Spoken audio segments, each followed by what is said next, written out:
Amazing Stories was first published, and maybe ending around 1950 when the pulp magazines faded out.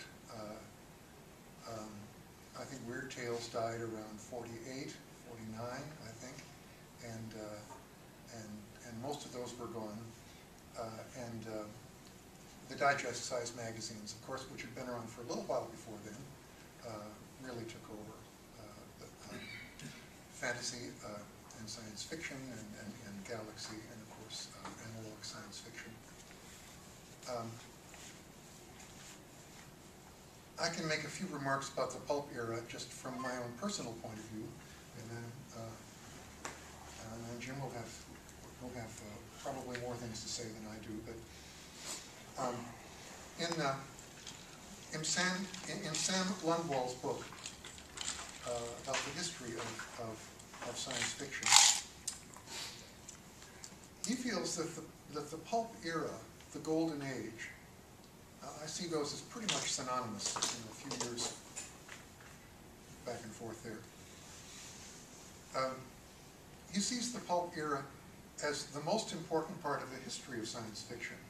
He says that that is the time when science fiction began to get popular. It was because of the pulp era, because of the attraction that had for teenagers and young adults, that you began to have science fiction clubs, and you began to have conventions, and you began to have large national organizations like the NFFF, the National Fantasy Fan Federation, and also that began to metastasize into the media in various ways. There were some science fiction movies in the 1940s and early 50s. Everybody here remembers The Man from Planet X, I'm sure. Mm-hmm. And some other things. And of course, there were one or two in the 30s also, Metropolis, but that's really outside. No, that's actually 20s. That's 20s, yeah, right. That was a silent film. That's really outside of our purview here. So historically, some people think that this is a really important time, and it's also something that's interestingly defined by C.S. Lewis. Some of you certainly read C.S. Lewis's fantasy. Probably a few of you have read his scholarship. He's a well-known Renaissance and medieval scholar. He says the golden age, if you look at Greece, if you look at the early part of the Renaissance, and if you look at modern literature, he says the golden age is the time when there's a new idea, or several related new ideas, or new subjects, or some sort of a new setting that just changes the way literature, for example, feels. And people get very excited about it. But he says, also, the golden age is very naive. In this case, for example, in the golden age here, it's full of bad writers, isn't it? Oh, dear God, it's yes. just terrible writers. Did we care when we read these things? No. Not a problem. Well, if you go back and reread them now. What? If you go back and reread them now, however, well, different filter. Yeah, that's true. But I think we have two responses to that. We say, oh, this is really awful. And then but at the same time you're saying, oh, I love this so much when I was 12. Yep. And you enjoy reading it even so. I reread, for example, Don Wilcox's Desert of the Damned, published in Amazing Stories in about 1940, I don't know, 6, 47. It's a story about creatures who live up in clouds. There's a cloud civilization. And the men and the women who live there have no legs, but they have wings. But this army person, his plane gets lost in the clouds, and he crashes into a cloud. I don't know. Something. Anyway, he lands in this place where the clouds support him, and he begins to cohabit with the cloud people, and he falls in love with one of them.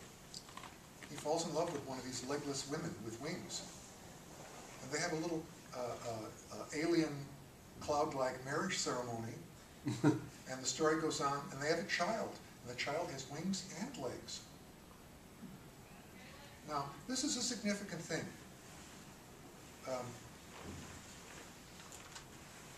In the 1930s and 1940s, including the war years, we have a culture which is pretty conservative. We had to go and fight in France and Africa, and ultimately in Germany. But we didn't like foreigners very much, because foreigners have got a lot of foreign ideas. You know, there's Marxism, and there's communism, and then later on the term socialism was coined, and also you've got something called existentialism, which is a bunch of philosophers who sleep with women they're not married to, and you know, we don't approve of that. And also, it's far away and hard to get to. Who wants to go there anyway? There's a lot of sexual conservatism, and there's a lot of Puritanism. All of these things kind of fit together. But science fiction, the pulp era, moved against that. You go to a foreign civilization, you meet women without legs, but they're beautiful and they've got wings, you marry one, and what do you produce? A child that has legs and wings. See? Crossing the border into the unknown, crossing the border into strangeness, into something different, into the other, is a good thing in science fiction. And that's one of the reasons why science fiction is culturally significant, and it moved against so many of the mores of the time. Well, I've got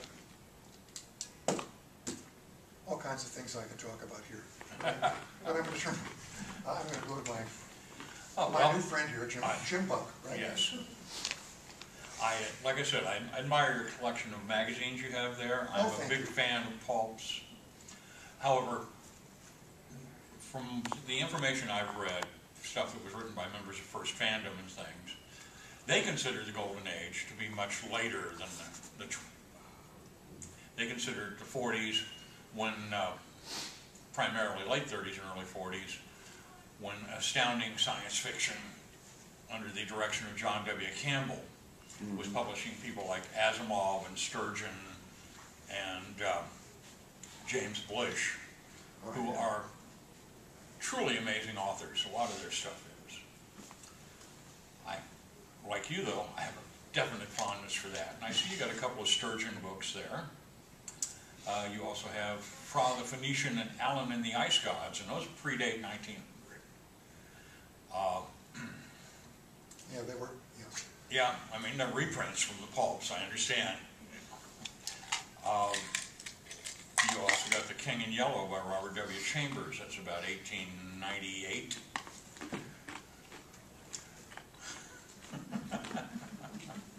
But you got C.L. Moore, Northwest Smith stuff. That's some of what would be considered the traditional Golden Age. Asimov had a couple of books that he published about before the Golden Age, which was about the stuff from the 20s, when you got things like the Skylark of Space, which is another one of those great epic ideas that came out of science fiction. But I find the good doctor's writing a little bit overbearing. A little purple. A little purple? A little.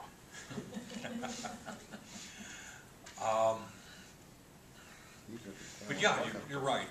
I've also heard the Golden Age defined as your teenage years, because everybody's best memories, their Golden Age, personally, dates back